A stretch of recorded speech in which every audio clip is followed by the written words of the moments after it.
C'est avec un grand plaisir que nous accueillons aujourd'hui Timothée Egas.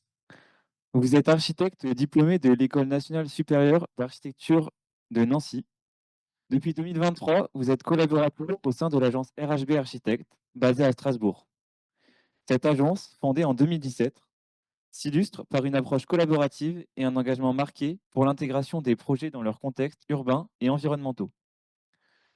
Vous vous distinguez alors par votre intérêt profond pour les dynamiques locales et durables, en particulier dans la filière du bois. Dans votre mémoire, vous offrez une analyse systémique et critique de la filière bois des Vosges du Nord, une région riche en ressources, mais confrontée à des défis croissants en matière de durabilité.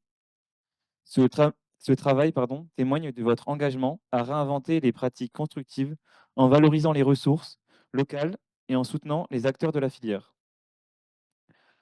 On trouverait intéressant de savoir ce qui vous a motivé à choisir ce sujet et ce qui vous a plongé dans cet univers. Ces questions sont au cœur de votre approche, où l'architecture devient un levier pour réinventer les pratiques constructives en harmonie avec les ressources locales. À travers une série de rencontres avec des forestiers, artisans et scieries, vous avez exploré les paysages et collecté des matériaux, mettant en lumière les tensions entre les pratiques traditionnelles et les besoins modernes. Pourriez-vous nous expliquer comment cette vision se traduit dans votre vie professionnelle? Merci. Euh, Très bien. Du coup, je pense que je répondrai à la question, enfin aux deux questions qui m'ont été posées à la fin de la présentation, parce que j'avais justement prévu d'en parler. Du coup, bonsoir à tous. Donc moi, je vais présenter à mon tour pendant les 40-45 prochaines minutes le projet qu'on a mené avec Lucas Stoltz lors de notre PFE soutenu donc en juin 2023 à l'école d'architecture de Nancy. Donc moi, c'est Timothée. Je suis donc, comme vous l'avez dit, un tout jeune architecte dans l'agence RHB à Strasbourg depuis maintenant près de 1 an et demi. Et du coup, je vais vous raconter un peu ce soir, sous la forme d'une sorte de récit un peu chronologique, toute la mise au point de notre démarche de projet qu'on a élaborée donc autour de la filière bois. Je tenais d'ailleurs à remercier donc l'équipe encadrante et l'école pour l'invitation. C'est toujours hyper valorisant pour nous, pour des jeunes architectes, de pouvoir partager ce type de démarche, de projet, y compris à travers ce type d'échange. Euh, commencer un peu par cette photo pour rappeler que cette démarche est bien le fruit d'un travail collectif que j'ai eu la chance de partager avec Lucas, que vous pouvez voir sur la droite la droite de la photo. Donc la mise au point de cette démarche de fin d'études, elle a un peu conclu nos différentes années à l'école où on a pu travailler et évoluer ensemble, on va dire. Et ça a sans doute facilité un peu nos échanges durant cette longue période qu'est le PFE. Donc j'en profite également pour excuser son absence aujourd'hui et je vais tâcher de ne pas oublier trop de choses. Donc la démarche de projet qu'on va vous présenter, elle s'inscrit en lien, donc, comme vous l'avez également dit, avec nos démarches de MFE respectives, qu'on a également tous les deux menées dans le territoire des Vosges du Nord. Et donc ça a permis de nous constituer des bases assez solides pour affronter le territoire pendant le PFE. Donc à gauche, vous avez donc mon mémoire de fin d'études qui portait donc sur le potentiel rôle que pouvaient jouer les scieries dans la fabrique du territoire. Et puis au milieu, vous avez le mémoire de Lucas qui était davantage axé sur la multifonctionnalité pardon, des paysages. Voilà, donc le hasard a fait, enfin le entre guillemets hasard a fait qu'on était un peu complémentaires sur nos sujets, avec des connaissances respectives un peu plus poussées, moi sur la filière et puis Lucas sur le territoire d'études. Donc je vous ai mis rapidement quelques photos prises lors des phases d'investigation sur le terrain pour le mémoire, donc pour le mémoire sur les scieries, qui ont posé un peu le point de départ de tout ce vaste sujet, avec ici donc l'exemple de la scierie Siad Brown à Heiligenberg, donc c'est en Alsace, à proximité du Romat.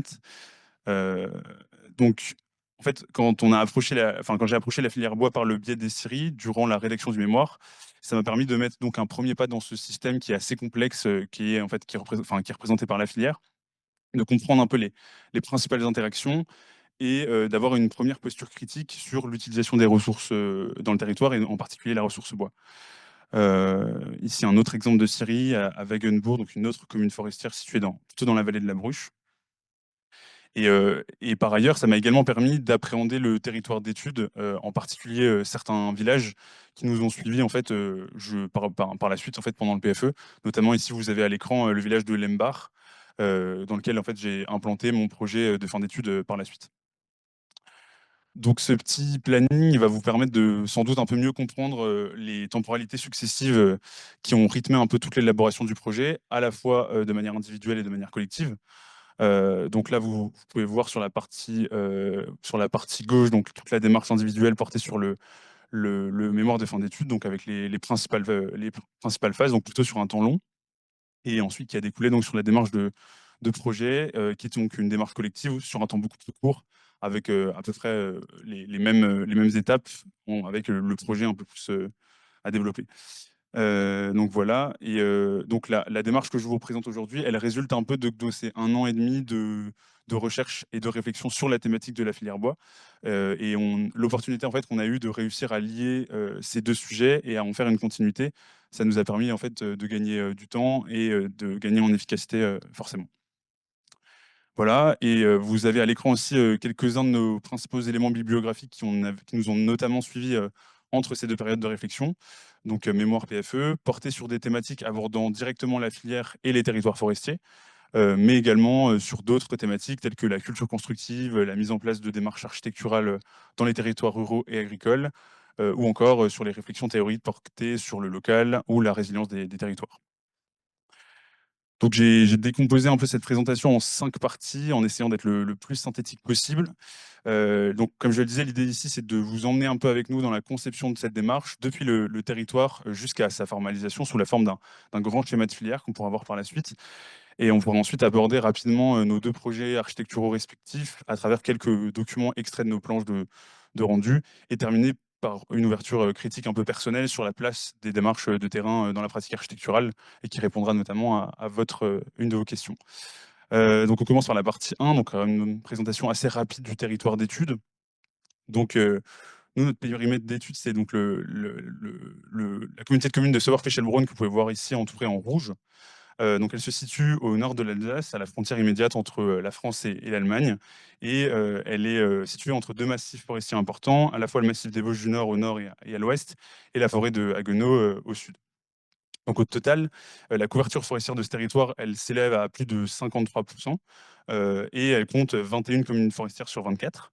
La communauté de communes, elle a également c'est un peu également un territoire d'interface en fait entre le massif d'un côté et la plaine de l'autre, et qui va être marqué par sa principale vallée, qui est donc la vallée de la Sauer.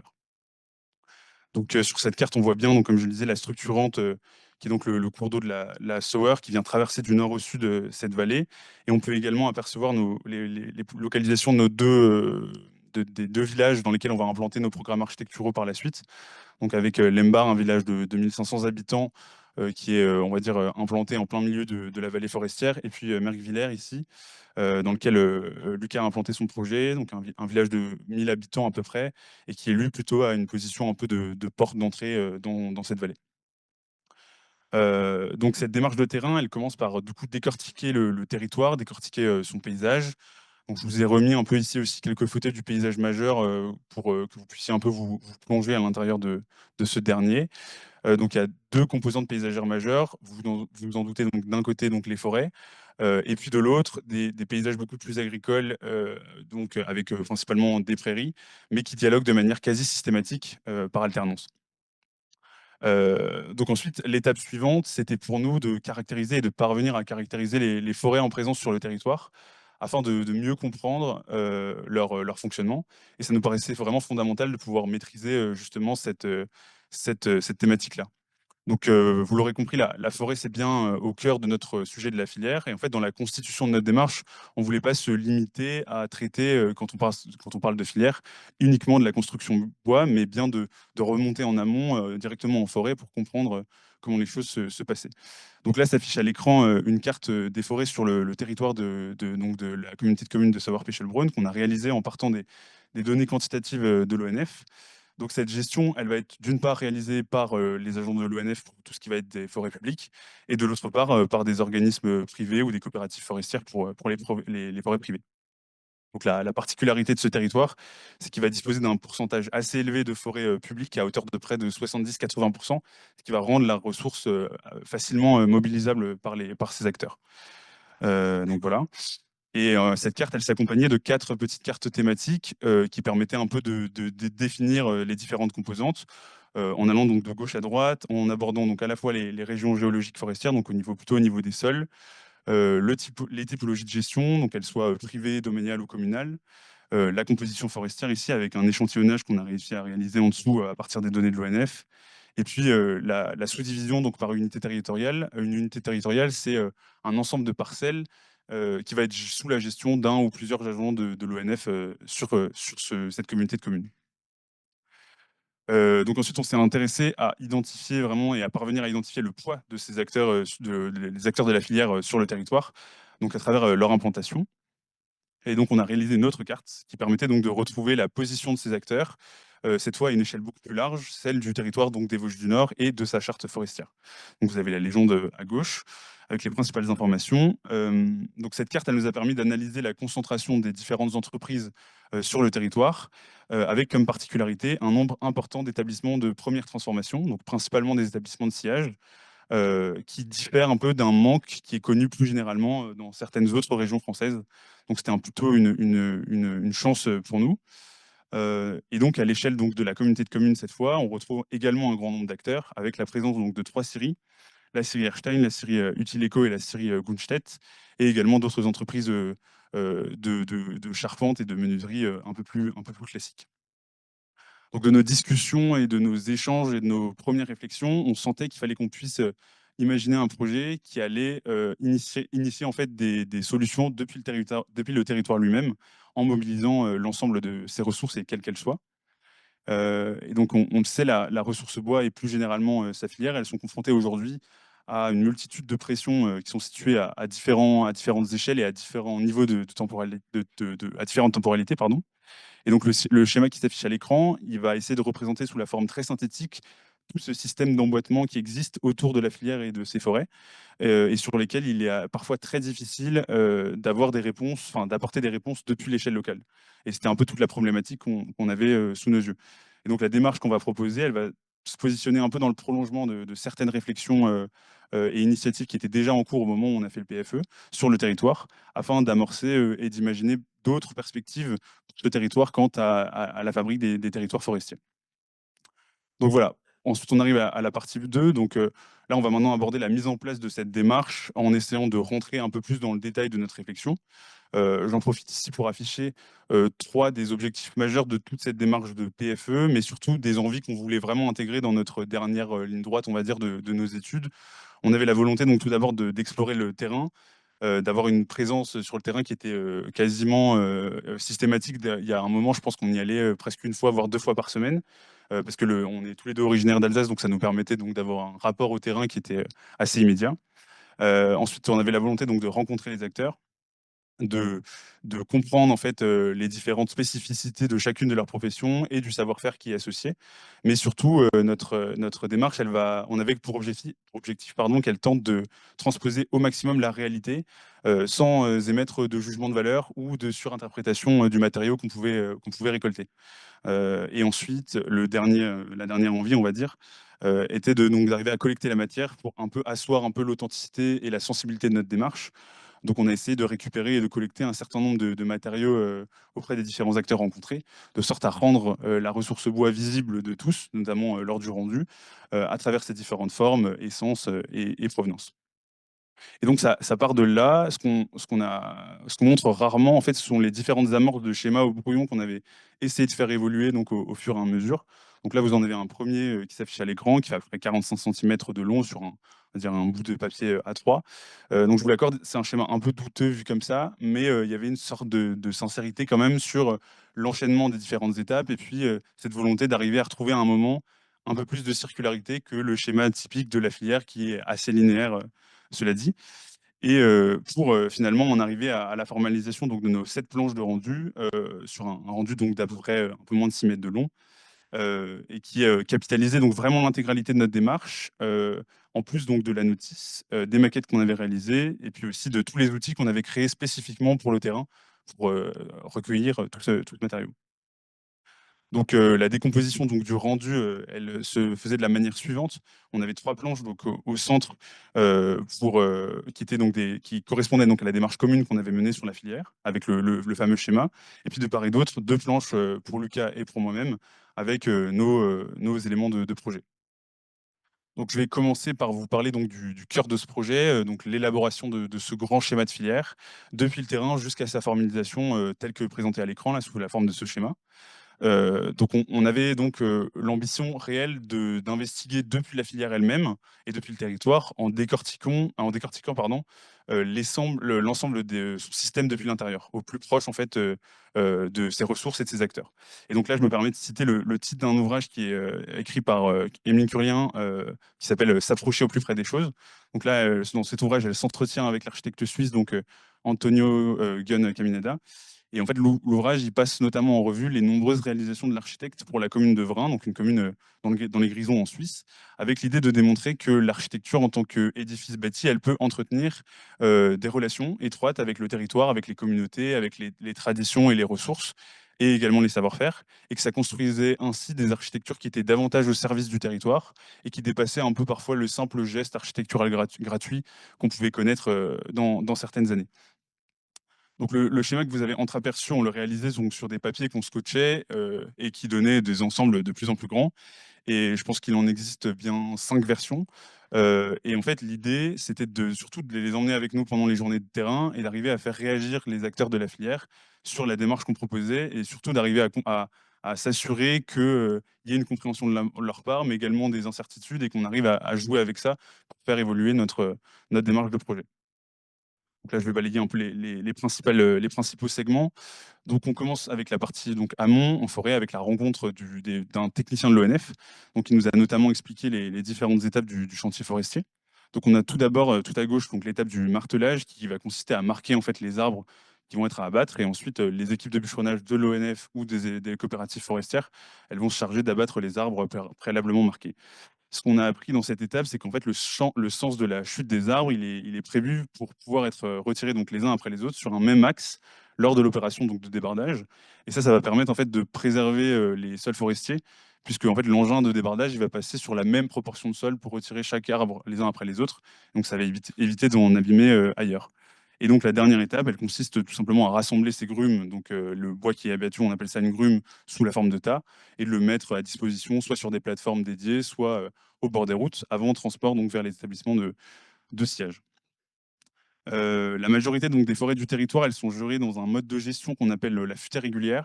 Donc l'objectif, c'est de réaliser ici des coupes d'amélioration, donc environ tous les 8 ans, et qui vont viser à préserver les plus beaux arbres, donc les plus beaux sujets.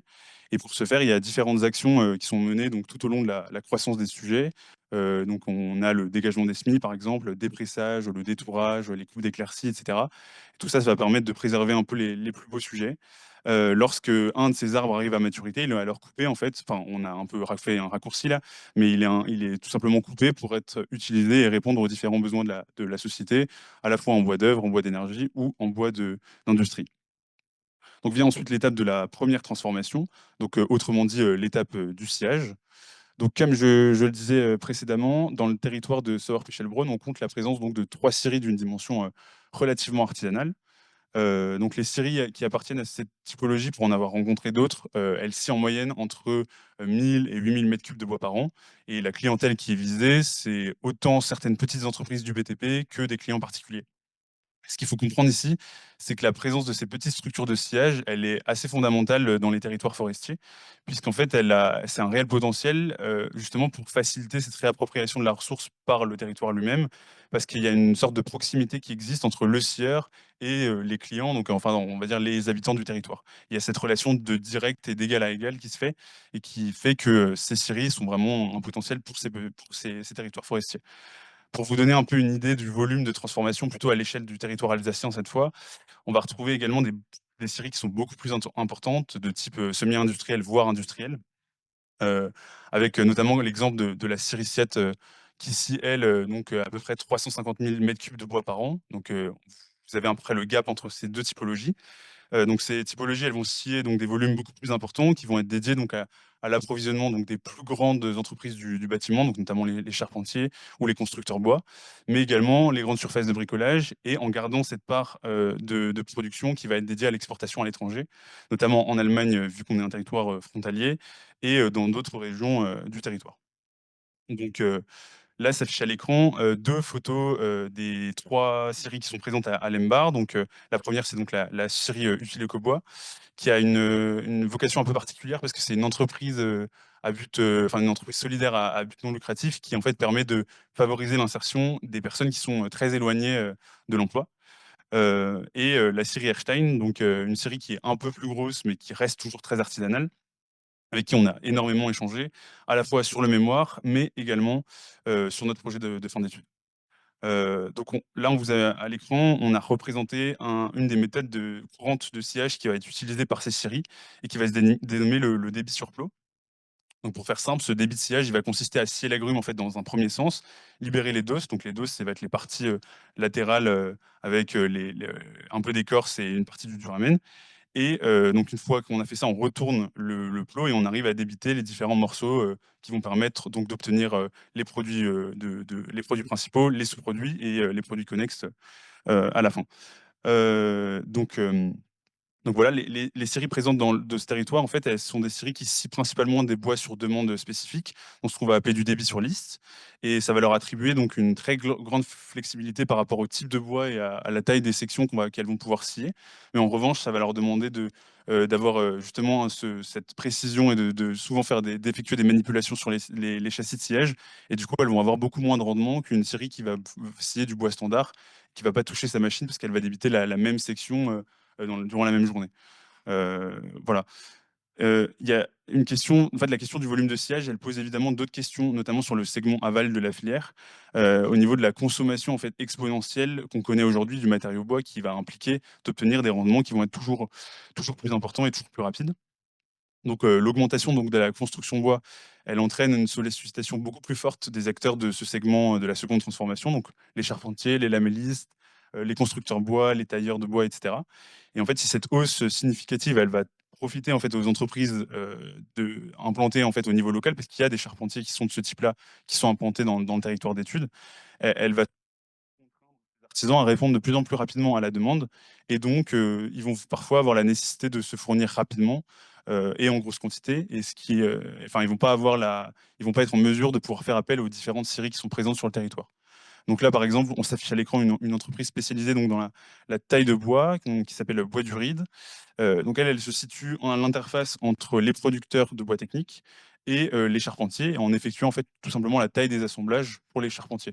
Donc là, on peut voir notamment les exemples de tenons qu'on peut voir tout devant de la photo. Et donc, il est alors parfois plus efficace et plus rentable, surtout pour ces entreprises, de charpente, de faire appel à des approvisionnements extérieurs, donc à la fois en Autriche, en Allemagne, en Pologne, en Suisse, etc. Et ça va être causé en partie par le manque de production de bois technique. Ce qu'on appelle bois technique, c'est tout ce qui va être lamellé collé, KVH, CLT, que justement, comme je le disais, de se fournir auprès des scieurs qui sont présents au plus proche de ces entreprises-là. Et donc, au fur et à mesure, nous, on a constaté qu'on voit un peu apparaître une sorte de rupture entre les scieurs de dimension artisanale d'un territoire et la partie seconde transformation, qui sont parfois situées sur le même territoire, parfois même dans le même village, et qui va tendre à un peu s'expliquer par cette incompatibilité qui grandit entre, d'un côté, donc ce qu'on a à gauche, c'est les scieries et plutôt enfin, tout ce qui va être la partie amont et première transformation, davantage axée sur le rythme des forêts et ces établissements de sillage qui sont plutôt artisanaux, et puis de l'autre côté, le rythme de la consommation du bois en aval qui va impacter le segment de la seconde transformation sur des temps de plus en plus courts. Et je pense qu'en tant qu'architecte, enfin jeune architecte plutôt, il semble important que je pense qu'on arrive à parvenir à re-questionner un peu, lorsqu'on le peut en tout cas, la standardisation et la quantité de matière qu'on va utiliser de manière quasi automatique maintenant. Forcément, ça implique d'imaginer d'autres formes de conception et de fait de changer un peu les habitudes des acteurs de la transformation, ce qui est une chose qui n'est pas forcément évidente, notamment en ce qui concerne les approvisionnements qui vont être au plus proche donc, des sites de construction. Donc là, vous avez eu le cheminement de manière certes un peu rapide, j'espère que c'est assez clair, des différents paramètres qui nous ont amenés à envisager des pistes de projet, à la fois donc, pour proposer une alternative aux problématiques de la filière qu'on avait constatées, mais également comme des éléments de projet au sens large, plutôt au service du territoire. Et donc, si je devais un peu résumer cette démarche de projet sur la thématique de la filière bois, enfin en tout cas la nôtre, c'était donc commencer par voir beaucoup de forêts. La forêt, c'est vraiment une constituante et une composante qui est omniprésente dans le territoire. C'est une composante majeure et elle fait un peu même partie de l'identité de ce territoire. C'était également rencontrer des artisans, des techniciens, des experts dans leur domaine pour comprendre les enjeux, leur quotidien, les difficultés rencontrées, mais également parler de sujets beaucoup plus bateaux comme la météo ou le coût de l'énergie, tout en gardant un esprit, comme je le disais, assez critique quand même. Voilà. Ensuite, c'est passé, donc accepter de passer des après-midi complètes à visiter des ateliers, parler donc à la fois de scie sur table, de fraiseuse, scie phase, de système d'aspiration, enfin bref, plein de choses comme ça, des choses qui au final, au fur et à mesure, paraissent quasiment presque ordinaires. À côté de ça, c'était aussi visiter les forêts de Lembar, à l'arrière de la camionnette de l'ONF. Donc ça, j'avoue, c'est une scène un peu loufoque. Ça nous est arrivé, et comme vous avez enfin, vous pouvez vous l'imaginer, à ce moment-là, on maîtrise totalement enfin, ce qui est en train de se passer. Euh, C'était bien sûr du coup aussi un moyen, et j'en profite aujourd'hui pour promouvoir un peu l'Alsace, parce que c'est vraiment une super région, je vous l'assure. Et du coup, je vous invite à y aller toutes et tous quand vous pouvez. Donc ça, c'était un peu le petit instant promo que je me suis permis, je vous remercie. Voilà. Et puis à la fin, en fait, c'était voir en fait du bois local, enfin du bois entre guillemets local partout, à la fois dans les ateliers, chez les scieurs, mais également au bord des routes, au bord des champs. Enfin bref, à la force, on n'en pouvait plus. C'était aussi voir du bois qui est pas très local partout. Et en fait, au hasard d'une des visites, on se demandait comment on allait pouvoir se rendre compte qu'il y a bien des bois qui vont transiter en provenance d'ailleurs en Europe. Et puis après, on a vu ça.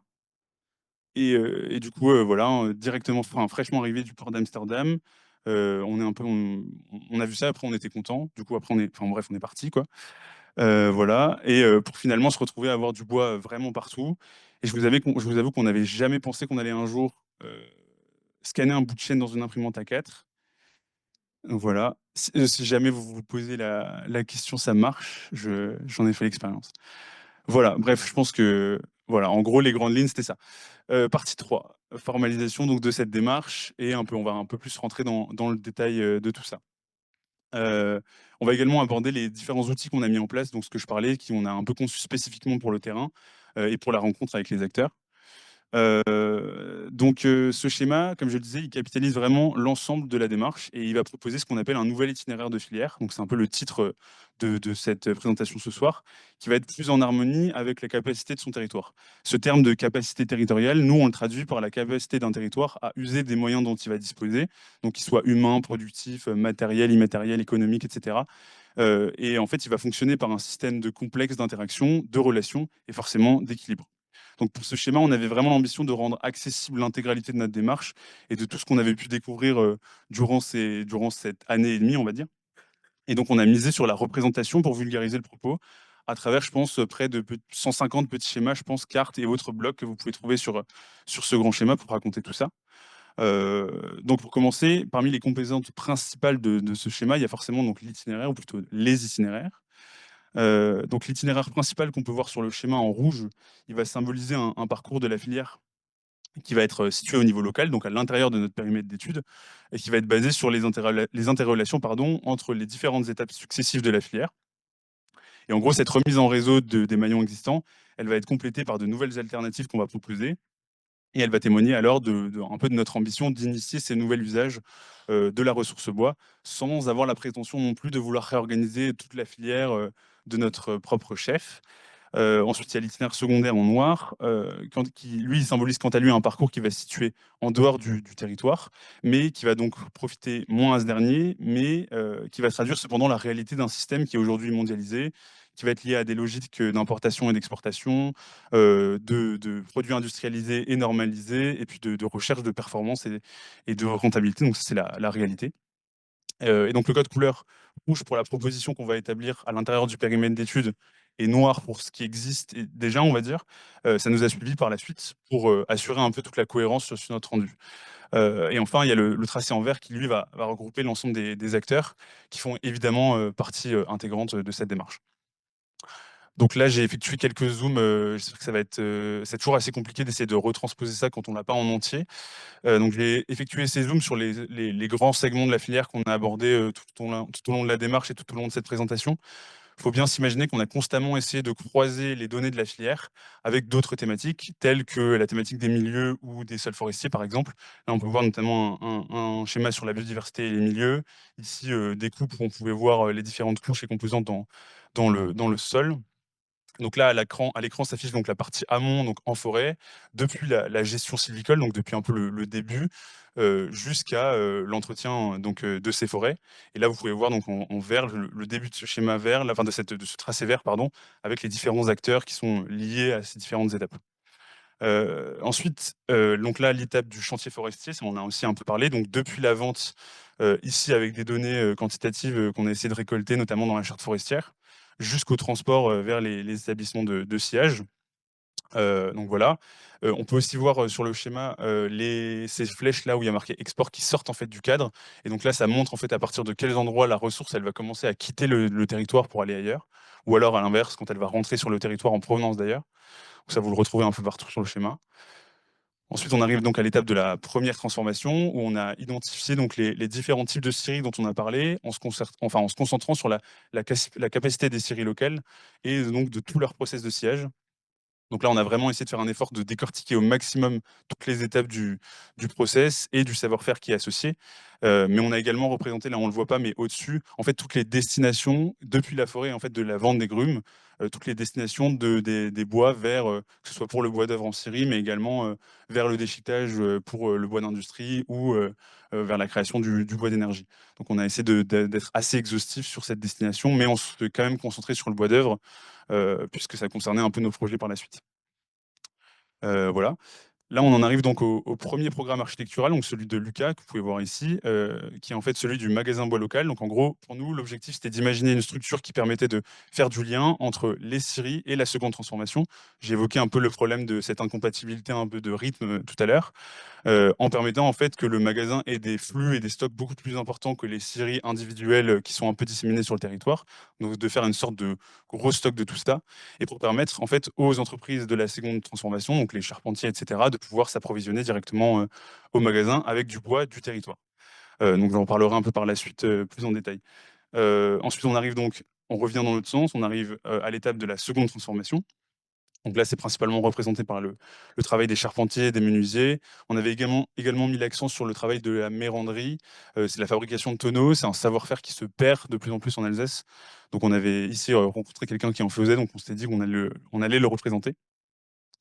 Et puis enfin, on arrive évidemment là il y a plein de petits endroits je voulais pas montrer parce que je pense que c'est mieux de se concentrer sur ces segments-là. Et donc là le dernier la dernière partie on va dire qui est en fait le deuxième projet, donc le projet sur lequel j'ai travaillé, donc la recyclerie bois. Et en fait, l'objectif de cette recyclerie, c'était donc de renforcer un peu plus donc la circularité de cette filière, en permettant en fait le réemploi et la réutilisation des ressources de bois dormantes qui vont être issues en fait des stocks ou des chutes des autres étapes qui étaient présentes en fait en amont, et donc d'arriver à collecter ça, les transférer au magasin et puis de remettre en circulation en fait ces bois dont on n'a pas forcément l'utilité. Voilà. Ensuite, comme vous avez pu certainement le voir sur enfin, je reviens juste en arrière. Là, il y a la petite légende en bas où on a également représenté la position des outils qu'on avait créés, dont je vais parler là juste après. Et en fait, ces outils, pareil, un peu comme les acteurs, on les a représentés, que ce soit les maquettes ou les matériaux ou également les fiches, aux endroits enfin, où ça correspondait. Donc, c'était vraiment pour montrer à quel point le schéma lui-même, il capitalisait vraiment l'ensemble de tout ça. Donc, comme je le disais, sur le schéma, on voulait également donner une grande place à la matière. Donc, au fur et à mesure de nos rencontres, on avait réussi à constituer une matériothèque relativement fournie, avec de nombreuses essences qu'on avait décidé de classer de deux manières. Donc, en rouge, on avait donc la production qui était présente localement, donc à la fois en scierie, donc les productions qui sont présentes dans les scieries, mais également les forêts, enfin les essences qui poussaient dans les parcelles forestières dans la communauté de communes. Et puis en noir, donc la production qui va venir de l'extérieur et qui est principalement représentée par les bois techniques industrialisés. Et donc là, vous avez la légende avec à chaque fois on va dire, l'état un peu du produit qu'on ramassait, l'essence qui était en question et le nom entier du produit. Et puis, l'ambition donc aussi de rendre visible justement la position des acteurs de la filière. Donc entre la réalisation du MFE et du PFE, on a rencontré énormément d'acteurs de la filière, mais également de la construction, tels que des scieurs, des charpentiers, des menuisiers. On a également rencontré un historien, des chargés de communication du parc également, et de la communauté de communes, mais également pas mal d'architectes et d'autres organismes. Et donc, c'est également grâce à eux qu'on a pu établir tout ce travail relativement détaillé, dans le sens où la filière de base, ça reste un milieu qui est assez difficile à intégrer. Et en fait, pour comprendre son fonctionnement, c'est un peu compliqué de le faire en aérien, on va dire. C'est beaucoup plus simple d'arriver à s'immerger à l'intérieur et de comprendre directement depuis la filière. Donc là, vous pouvez voir aussi les fichiers acteurs qu'on avait réalisés, avec notamment à chaque fois un petit schéma en bas qui permettait de comprendre en fait la position de l'acteur en question qu'on avait visité avec les autres acteurs de la filière en fait, en gros avec qui il fonctionnait et avec qui il échangeait pratiquement au quotidien. Et ces fiches, elles pouvaient à chaque fois, elles permettaient aussi de ressortir un élément fort qu'on avait perçu lors des discussions avec les différents acteurs. Voilà.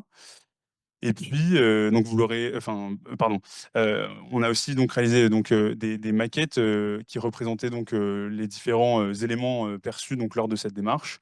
Voilà, donc à commencer donc par celle-ci qui représente en fait donc le plan de gestion forestière du territoire, avec du coup qu'on avait réalisé donc comme dit à partir des données de l'ONF, avec donc le tracé des parcelles, le type de gestion, mais également donc le numéro des parcelles.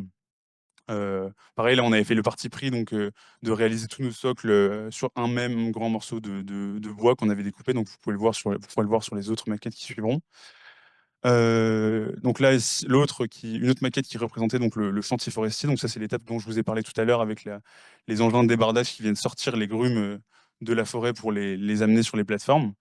Bon, là, on comprend pas bien. J'aurais dû mettre une autre photo, mais c'est pas très grave.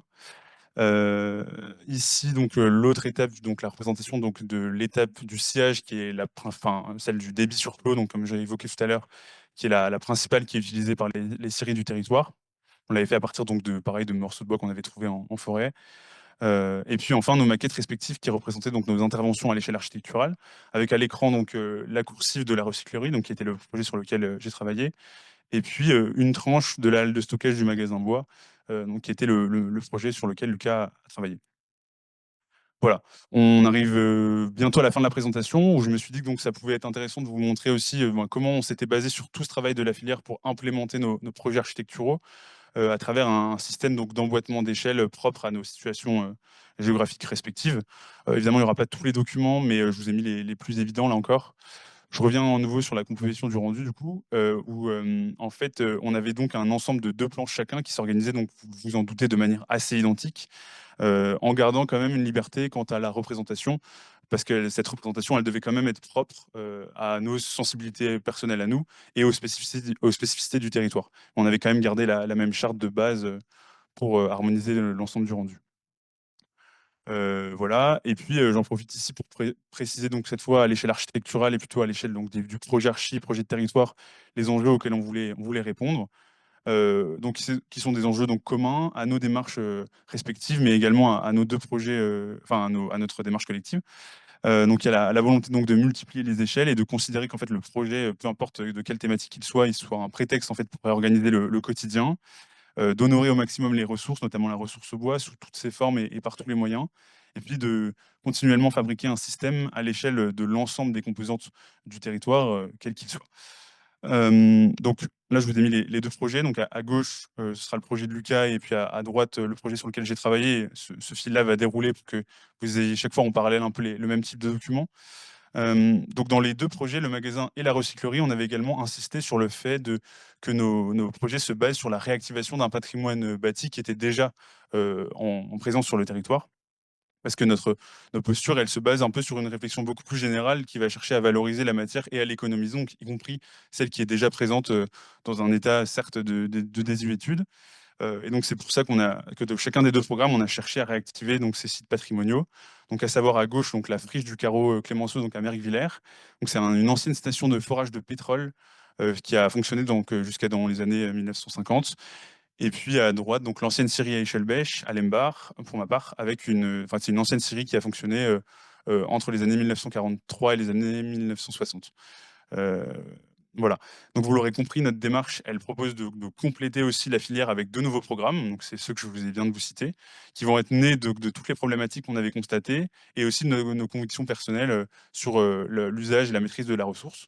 Donc, on avait également cherché à ce que nos deux programmes soient complémentaires entre eux, où en fait, dans notre projet, la recyclerie, comme je l'expliquais, elle permettait d'approvisionner en partie le magasin bois, et le magasin bois ensuite permettait de réintégrer la matière dans le circuit.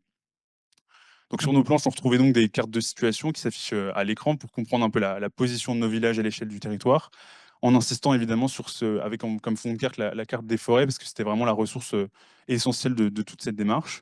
Donc à gauche, vous avez donc Merguevillers qui va être marqué par plutôt un paysage de plaine, comme je le disais, d'entrée de vallée. Et puis à droite, la position donc du village de Lembar, qui va être entouré par un manteau forestier hyper dense qui recouvre la commune à près de 80%. Voilà. On avait également l'ambition en fait, de lier notre programme Archi et ses interventions au tissu villageois qui existait déjà et qui était déjà en place. Et donc on avait imaginé un fonctionnement en réseau, je vais pas détailler l'ensemble des schémas, mais pour comprendre en fait qu'on essayait dans les fonctionnements propres de nos programmes, d'arriver à inclure dans les décisions et dans les actions les membres des communautés locales, donc à la fois les habitants, mais également les élus. Et donc, vraiment insister sur une manière de créer un peu de la synergie au niveau local grâce à des projets d'architecture. Voilà, je parlais tout à l'heure d'emboîtement d'échelle. Donc, après l'échelle du territoire qu'on a vu tout au début, fallait également qu'on soigne l'intégration de nos projets à l'échelle du village. Donc, dans chacun des deux projets, à droite, enfin à gauche comme à droite, on avait réfléchi à disséminer d'autres interventions qu'on n'allait pas forcément détailler à d'autres endroits, mais qui permettaient de créer un peu une ponctuation régulière au sein d'un parcours à travers en fait tout le territoire de notre projet respectif. Donc voilà. Ensuite, à l'échelle plutôt du contexte environnement, du clan masse, si on préfère, on avait situé donc nos architectures dans le tissu villageois existant. Donc le magasin bois à gauche, il permettait donc de stocker les bois des scieries environnantes. Il assurait également un lieu de vente et également un espace de travail pour les artisans qui pourraient avoir envie de s'installer en fait à Mergvillers. Et puis la recyclerie à droite, elle permettait donc de recycler des bois de la filière. Donc on parle ici d'invendus, de chutes de sillage, etc., afin de les remettre en circulation. Et le projet il réactivait également, on peut le voir sur la droite, un parc qui en fait était autrefois les jardins des propriétaires de la scierie, dans lequel j'avais positionné un petit pavillon et qui permettait de rattacher la scierie avec ce parc et donc de donner à voir sur la transformation de cette ressource. Voilà, à l'échelle du bâti cette fois, donc vous pouvez voir un peu les fonctionnements sur des plans de niveau, les fonctionnements programmatiques de chacun des espaces du projet, avec la volonté de rentrer, comme dit, dans le détail des flux d'arrivée et de sortie de la ressource, là notamment avec les flèches que vous pouvez voir de part et d'autre. Et évidemment, les projets à l'échelle architecturale, ils permettaient d'intégrer aussi tous les autres espaces programmatiques qu'on pourrait imaginer dans ce type de programme, à la fois des zones de stockage extérieures couvertes, des bureaux, des espaces de travail, des espaces servants, etc. Donc tout ce qui fait en fait un projet d'architecture un peu classique, on va dire. Donc voilà. On avait s'affiche à l'écran en fait aussi des axonométries qu'on avait effectuées, qui étaient extraites donc des petites séries qu'on avait fait chacun de notre côté pour nos projets respectifs et les différentes interventions, et qui permettaient d'apporter des focus en fait sur les deux bâtiments qu'on avait également détaillés en maquette et qu'on allait détailler à l'échelle du détail constructif, pardon. Donc à gauche, la halle du stockage des matériaux, donc pour le cas, et puis à droite, la coursive extérieure qui faisait du coup, comme je le disais, le lien entre le parc et l'intérieur de l'atelier. Voilà. Et puis, comme je le disais, on avait donc la volonté de pousser la précision de nos architectures jusqu'au détail d'assemblage. On avait également eu des réflexions sur le process de sillage, donc c'est le schéma que vous pouvez voir en haut à droite. Donc le process de sillage qui était imaginé un peu de manière idéaliste, certes, mais qui pouvait en fait être un prétexte à une utilisation en fait de l'intégralité des parties d'une grume dans nos éléments de projet. Donc là, les petites lettres, vous les retrouveriez en fait sur les différentes petites axes qui ont été extraites. Voilà. Et aussi sur les 7 planches de rendu, je pense que vous avez pu le voir quand on avait le rendu au format global, on avait également l'idée de créer une sorte de grande coupe en bas de planche, donc une coupe qui allait donc si je dis pas de bêtises, de gauche à droite, donc de Lembar à Mergvillers, en se rejoignant au milieu, et qui permettait de mettre un peu en récit nos différents programmes de projet. Donc la coupe, elle devait en fait être compréhensible par elle-même, et elle devait raconter le projet de manière presque ludique. Donc on avait beaucoup insisté sur la représentation et on avait mis l'accent à chaque fois avec ces petites bulles sur des éléments spécifiques elle s'affiche pas à l'écran, mais Lucas, lui, il avait précisé à chaque fois, au-dessus de ses interventions, les types de sections qu'il utilisait et qui étaient donc disponibles un peu dans le magasin qu'il avait créé. Et puis moi, c'était plutôt toutes les interventions à partir de bois recyclé ou de bois neuf, mais qui permettaient de donner à voir justement sur cette utilisation du bois au niveau de la recyclerie. Puis voilà. Et puis on avait également mis en avant l'utilisation des matériaux biosourcés et des filières courtes qui étaient mobilisables sur le territoire, avec ce schéma ici qui pouvait alimenter un peu notre récit prospectif, bien que dans la réalité, on se serait évidemment retrouvé un peu confronté à tout l'aspect normatif et économique du projet. Donc là, vous pouvez voir dans la légende les différentes essences qui étaient produites par les différentes scieries. Donc on avait essayé on va dire, de trouver des sections et des profilés de bois qui étaient disponibles dans les scieries qui étaient présentes sur le territoire pour que ça ait beaucoup de sens, mais également d'autres types de filières comme les filières de terre cuite avec les tuiles ou encore les carrières de grès. Et puis utiliser la paille des agriculteurs pour l'isolation. Et encore une fois, tout ça reste assez prospectif. Ça permettait juste d'avoir un récit d'ensemble, on va dire, qui tenait la route, quoi. Voilà. Et puis donc, j'en arrive à la conclusion un peu de cette démarche de projet, de cette présentation de ce soir, avec une question qui s'était posée un peu à la fin de notre processus de PFE, on va dire.